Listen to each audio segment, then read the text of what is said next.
All right. Hey everybody, what's going on?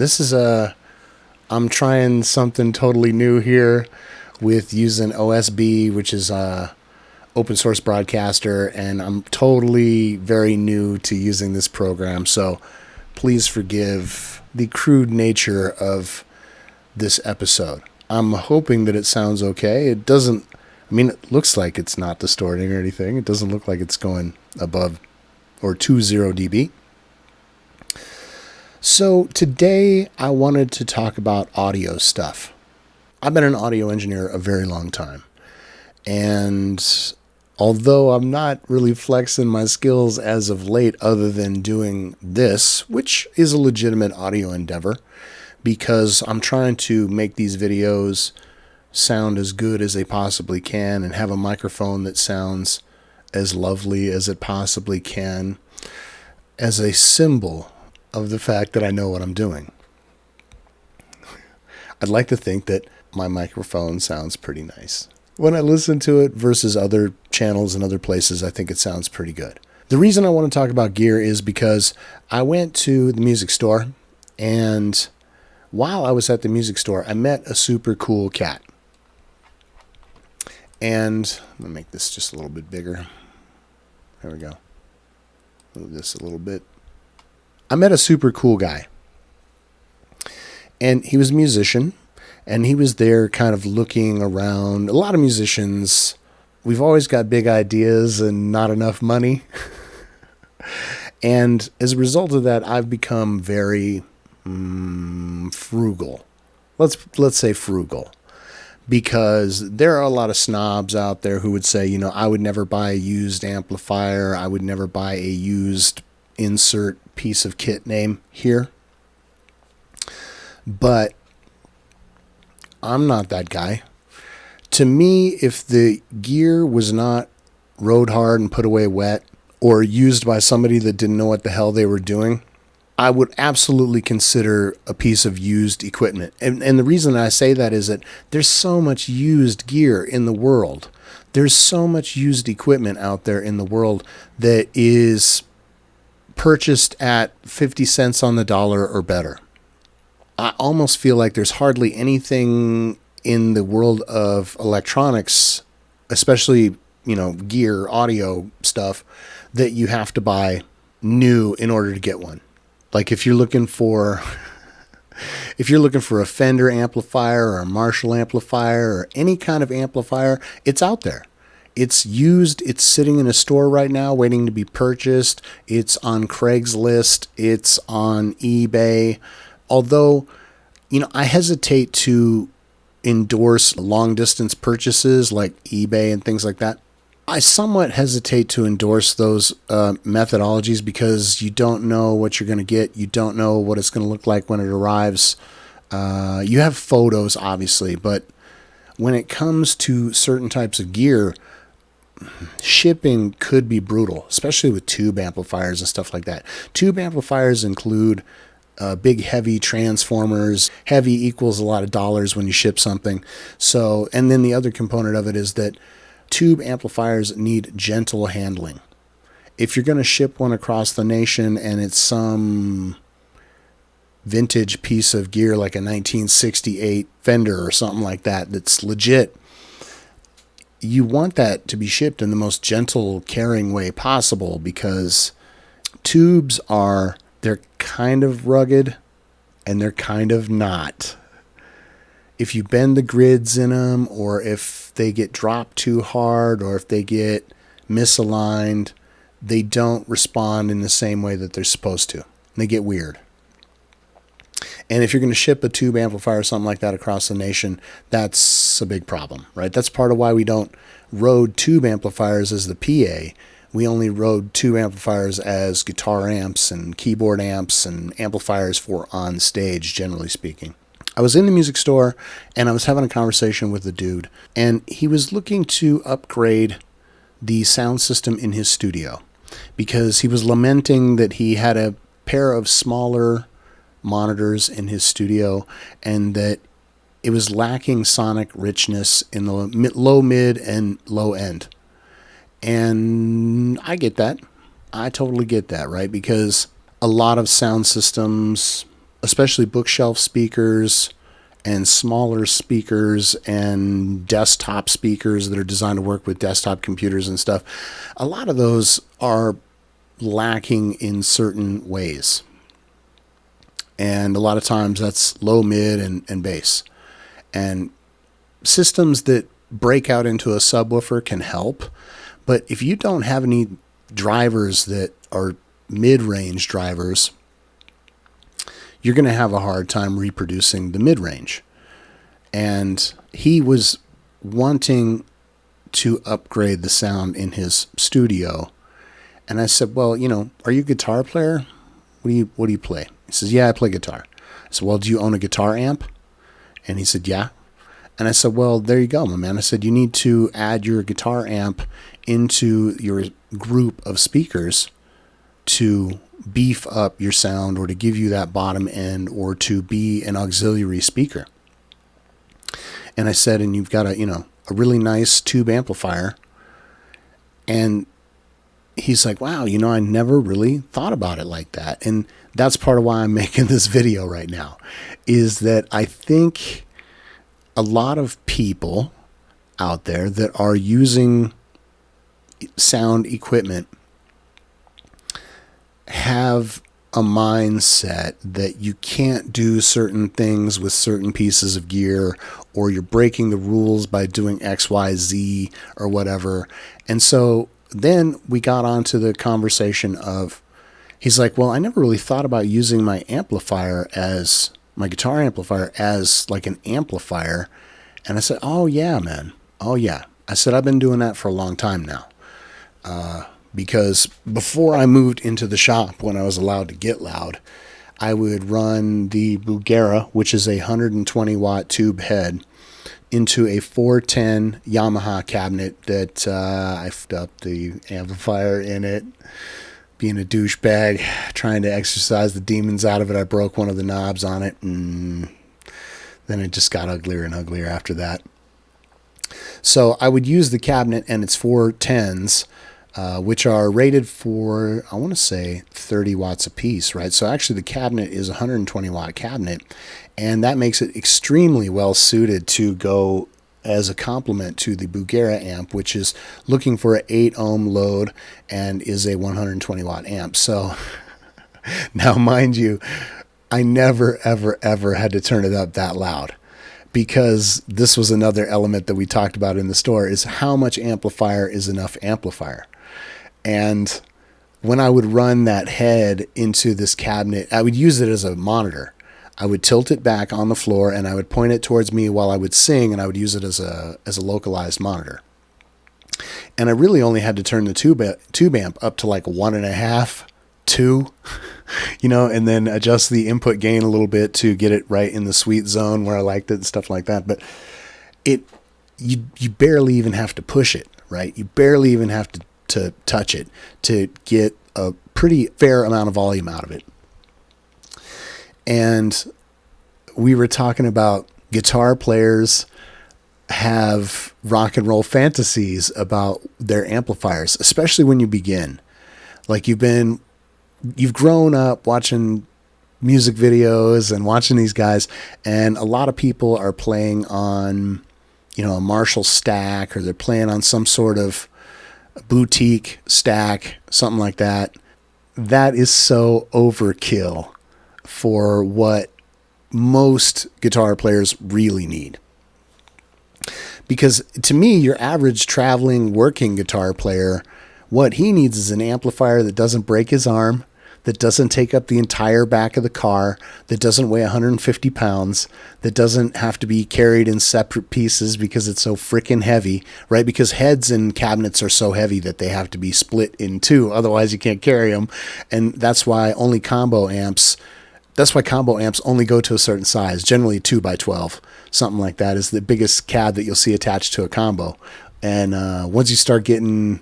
Well, okay, and so I guess I own a Yamaha from back in the day. It's a 5410. So it was a 50 watt amplifier, solid state, mounted in the cabinet with the 410s, right? But that thing is a beast. It is like 75 pounds to move. It's solid state.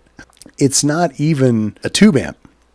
If it was a tube amp, it'd be like 140 pounds. It'd be like 130 pounds. It'd be something ridiculous, right? So tube amps are oftentimes the underlying thing that goes into buying it is a rock and roll fantasy, more so than how much amplifier do you really need.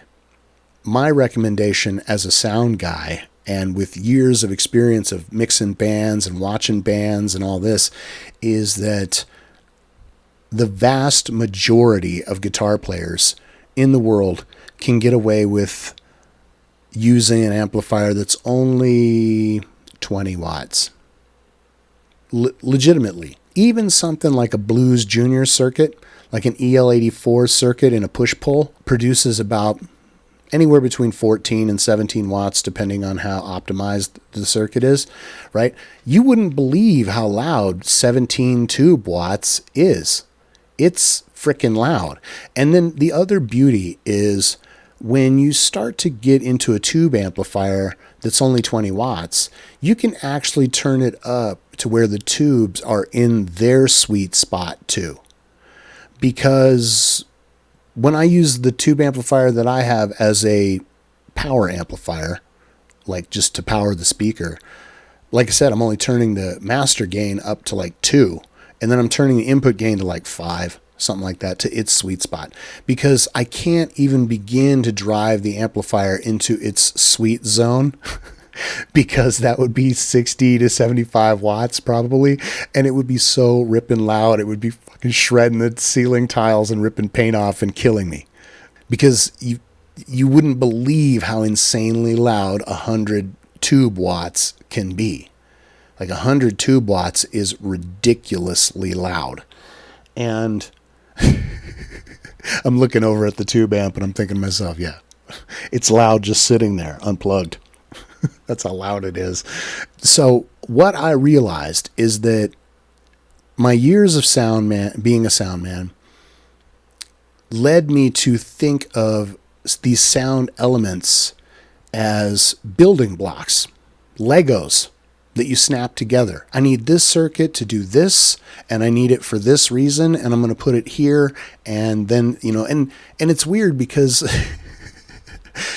there's a totally logical way that audio engineers do things to get them to work properly and to have repeatable results, right? So I don't want to say we have a strict set of rules. We have guidelines, right? And as long as you follow the guidelines, you'll be all right. And he asked me, what are you using in your studio? I said, well, I have a Behringer 10-channel mixer from quite a while ago. I've probably owned this thing a long time, 20 years maybe, I don't know. One thing that was beautiful is that it was one of the few mixers that Behringer offered back then. Behringer, I don't know if it's Behringer or Behringer, it's German, is that you could operate this mixer off 2 9-volt batteries, which was that's a super cool feature. I've never actually had to use that, but if I wanted to do some field recording, I could use 2 9-volt batteries to operate this mixer for, I think, about 3 or 4 hours, which is pretty sweet. And I'm sure it depends on how many microphones you have plugged into it, how turned up they are, all of that stuff, because all that's going to affect the load on the batteries, right? And then part of the beauty of this mixer is a long time ago, I blew out channel 1 and popped the input, the preamp in it. And I went to this super wonderful, smart guy and asked him, I need to repair this thing. What can I use? And he goes, it's going to give away who it is if I do the voice, but I'm going to do the voice. I'm not going to tell you who it is, but I'll just do the voice. Anybody who knows this guy is going to know who it is. He goes, wow, the only thing I got is a Midas preamp, and, if you're going to do that, you might as well just do all of them. And he goes, well, I can sell you a couple of those. And I said, well, I don't want to do the whole thing, because if I was to do the whole thing, I'd have to replace 20 of them. The way that this mixer is laid out, some of the channels have 2 separate gain knobs. So there was 2 on those channels that have 2 separate gain knobs, right? So there's a ton of them in this thing. I said, I don't want to do all that. I just want to replace the ones that are blown. So I bought a couple of Midas preamps and put them in there, and those channels sound stellar. So it's a Behringer desk console. You can't call it a desk. It's not big enough to be a desk. It's a Behringer mixer with a Midas preamp in channel 1 and 2. So it sounds really stellar. And then I told him, I said, I'm using an ART MPC microphone preamp with a compressor, which is a tube microphone preamp that has a 12AX7 in it and an optical compressor in there that I really like the way that it sounds. I'm less stoked about the adjustability of it and where you have to set it for it to sound lovely. Beta 58A into a tube mic preamp and then into a Behringer UMC 22 interface, which is just a small little interface that has 2 channels. One channel is low Z with a microphone input, and it's cool. It's got that plug where you can plug a 1/4 inch in it, so you can plug a balanced or unbalanced plug into that, which is pretty sweet. And then it also has a line in that you might plug a guitar or bass or something like that into, or some sort of line level signal. And if I had it to do all over again, I would just step to the plate and get the one that has the 2 XLR inputs. But this one was only $55, and it sounds so nice and so clean that I absolutely cannot complain about the way that it performs. So I do all of that stuff, and then I record that signal out of that Behringer. And I think for the most part, it sounds pretty lovely. I think it sounds pretty nice. So if anybody's wondering, how do I get the sound that I get? I don't have a $68 Yeti Snowball or a Yeti, whatever that thing is, that ugly frickin' microphone that everybody has. I hate that thing. I hate the way it sounds. It sounds so digital and thin and bodiless and not warm and not lovely, right? I hate that. I guess where I was originally going with this, after you've been an audio engineer a long time, you look at all these different components as building blocks. You just look at them as the various circuits that you need to complete the sound system in a way that makes it work. And when it comes to being an audio engineer, the only right way is the way that satisfies all the elements that you need that day, set up in the way that makes them work properly. So people don't understand that, generally speaking, when I go to a gig and I set up a PA, the setting up of the PA part is always the same, or is similar, or is based on how the PA goes together and sets up, and the stands and the blocks and the elements that hold it together and all that crap, right? That part actually remains the same, but it is the mixing part. It is the placement of the microphones. It is all of those elements that change from gig to gig. And one of the things that you can't control as the audio engineer is how the person that's speaking is going to hold their microphone, how far away they're going to hold it, all of these different things, right? So you can only try to generally prepare the PA as best you can to satisfy all the things that it needs. When you have 13 humans or something like that, they might need a ton of mixes. They might need 13 different mixes, depending on what the people are and whether they share area. Sometimes you get to do things like background singers can be in one wedge or something. Sometimes, right? It depends. If you're going to have 13 mixes, you're going to wire a lot more gear that day for the stage, versus if you have a 3-piece band and you set up 3 monitor mixes, right? That's 3 wedges, 3 cables, 3 amplifiers, depending on how it's rigged, 6 amplifiers, whatever. When you get into doing that sort of stuff, you start to look at all these elements as just building blocks. And I realized that was something that studio people and home people and people that are doing this at home, they may not realize that. You can use your gear in sort of like unconventional ways. Like when I wasn't using my 410 cabinet as a monitor, as a floor monitor, I used it to just supplement my other speakers and my other sound system. I used it to just sort of like beef it up, to give it oomph and punch and to give it lovely tube sound, right? And a lot of people don't realize you could do that. And he asked, what am I running for an amplifier here in the studio?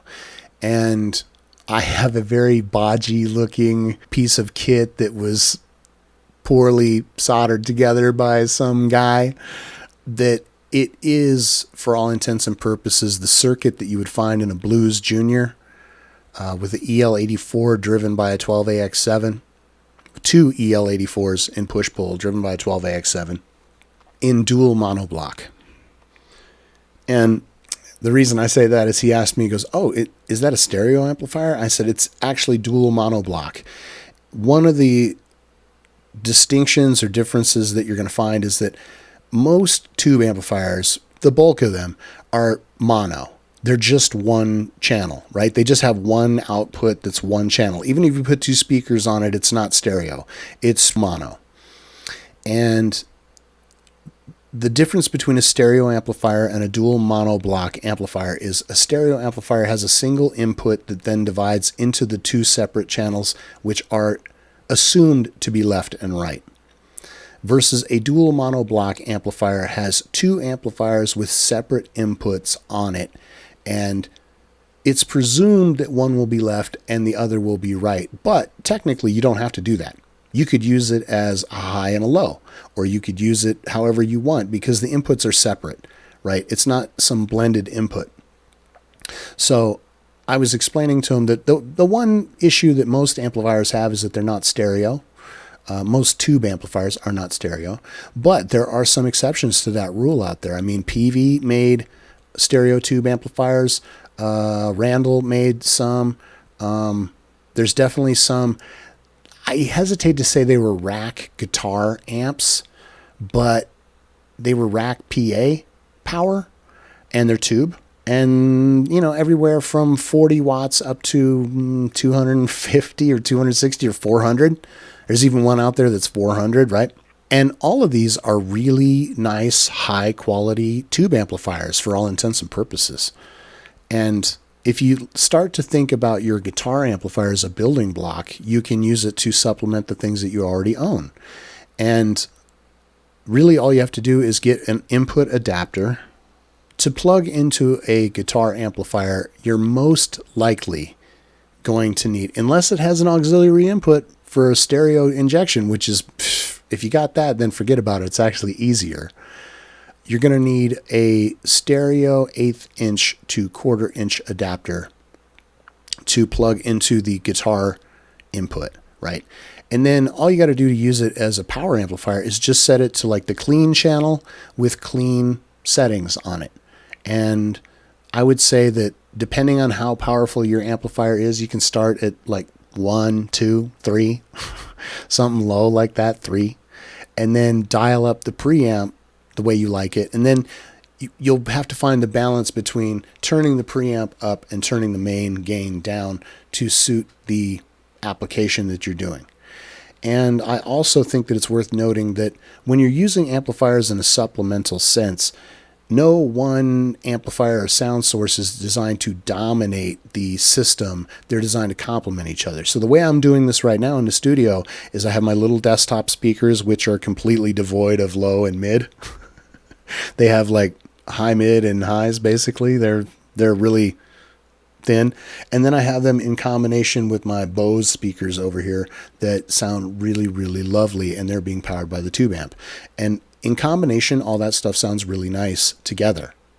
And that's my point, is that you can separate things out and sort of use things in different ways. So I drive the desktop speakers with my mixer's main out. And then I drive the Bose speakers on the tube amplifier with my headphone out. Some mixers have a control room out, which would be like a third output that's a duplicate, that's generally has a knob that controls it, right? Any of those would be suitable to split that up. So what's really tight is if I want to keep it kind of quiet in here, I can just turn down the Bose speakers all the way, or I could turn down the desktop speakers, or any combination in between based on the way I've got it set up, right? And that's the other thing too, is when you're an audio engineer, I can't do a receiver, like an audio receiver for a home stereo. Seems silly to me as an audio engineer, because I know how all this crap works. I know how to make it all work together. A receiver is sort of like, it's too restrictive.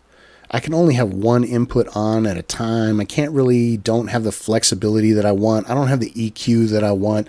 You're stuck with the presets and crap that it has in it, and I hate all that crap, right? And a lot of that crap is overpriced, and I don't like the way it looks anyway. So I'd much rather have the flexibility, the adaptability, the ability to just do it however I want, whatever way I want. And that's a beautiful thing, right? So if I need to repatch something to record, I change it. I just repatch it and just do it. And then when I'm done, I patch it back, right? Like, you don't have to think in terms of a box. You do have to think in terms of guidelines, but not a box. Another good example. One time I went to rent an EQ from a store because a gal had engaged me to do a gig for her where I set up a microphone where she was going to sing. She didn't know what she needed. She didn't know how to set it up. She's a singer, right? She's a singer. She needs an audio engineer. So she rented a very small PA from us, and I went to rent a 31 band graphic equalizer to adjust her microphone and stuff with, her mix. And the guy that I called on the phone to rent it started telling me about, well, you can't do that, and you're going to get comb filtering and all this bullshit. And what was really sort of funny is that as somebody who is formally trained, it was sort of funny to hear this guy try and convince me that I was going to have comb filtering and all these things. Because to have comb filtering, you have to go in there and cut it really hard, and you have to cut it in a specific kind of way, right, to get comb filtering. And I'm like, dude, I'm not going to cut it that hard. I'm just going to adjust it a little bit. And I said, I didn't call you to have a conversation about whether or not I could do this. I called you to rent the 31 band grafting EQ. Just rent me the equipment. And I went and did the gig and set it up. It was fine. It's totally fine. So you got people out there that they don't know what the hell they're doing. They're going to give you bad advice anyway.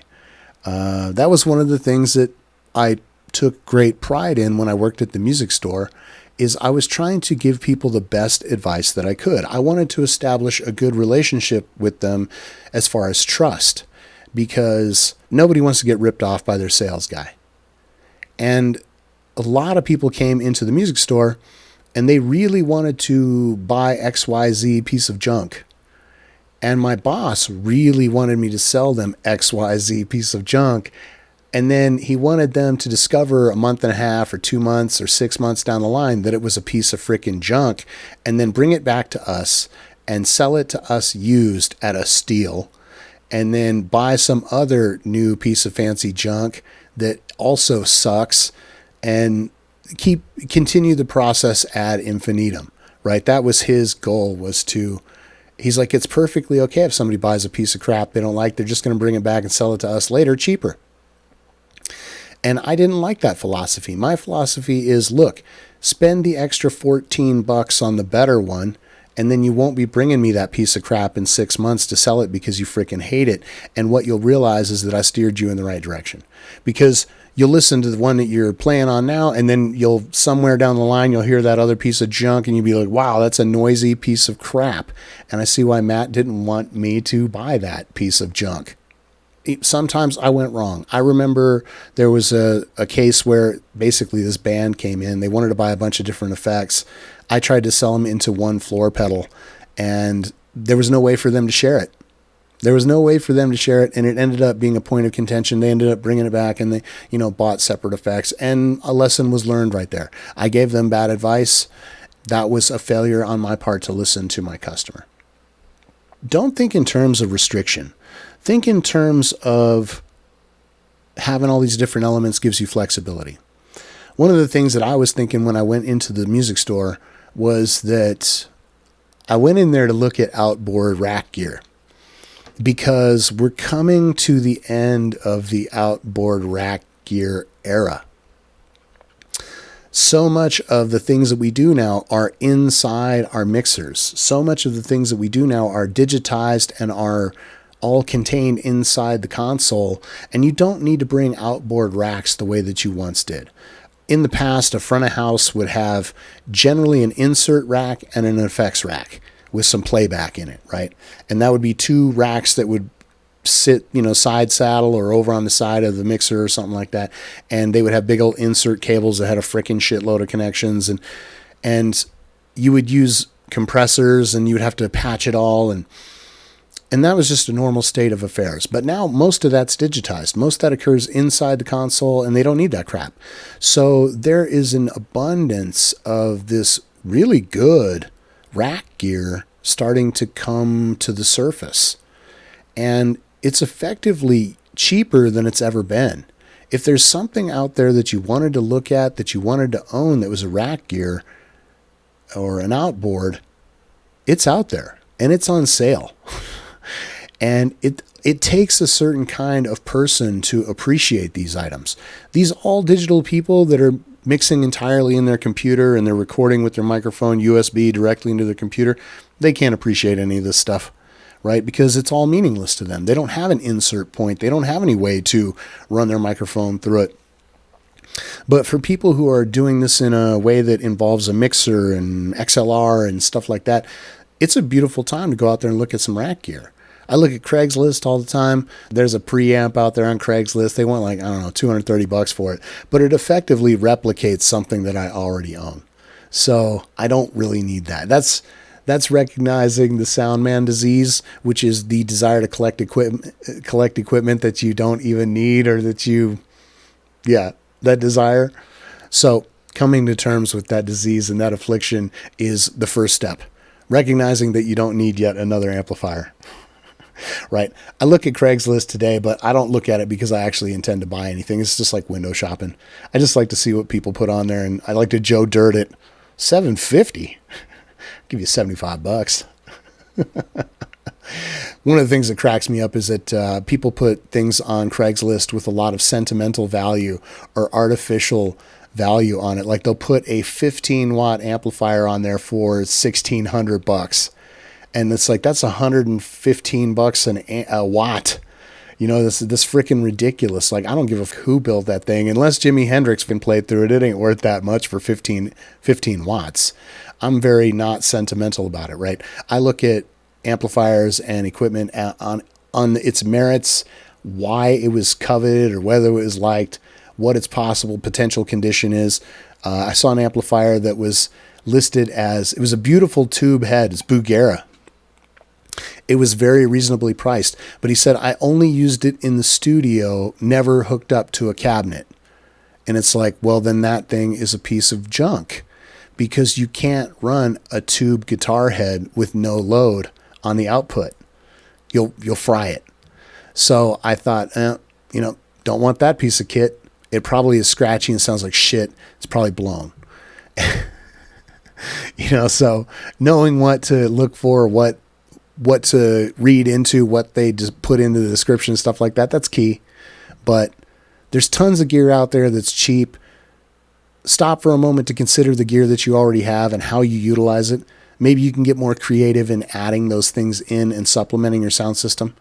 For a sound man, me using my guitar amplifier as to beef things up is no different than me having a subwoofer in a giant sound system. In my mind, it's sort of like the same game. All right, I've been talking for a really, really, really long time. I'm going to go ahead and edit this down. And this one's going on YouTube.